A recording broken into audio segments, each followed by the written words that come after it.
Ыбырайым пайғамбар жалғыз отырып тамақ ішпейтін, аса қонақжай, кең пейілді кісі болыпты.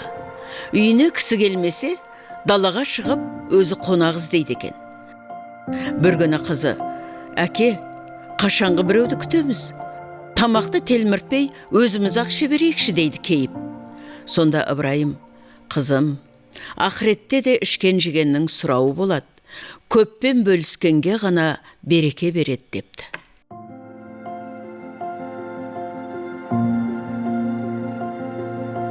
Ыбырайым пайғамбардың тағы бір қасиеті, үйіне келген қонақты еш уақытта құр қол шығармайды екен. Оған міндетті түрде тарту таралғы беріп: «Сен менің жай ғана қонағым болған жоқсың. Мойнымдағы міндетімді бөлістің, дәмімді татып, берекемді молайттың. Үйімнен құр қол қайтпа» дейді екен. Сонан бері қуыс үйден құр шықпа, қонақ асынан сыбаға деген дәстүрлер тұрмыс салтымызға сіңген көрінеді.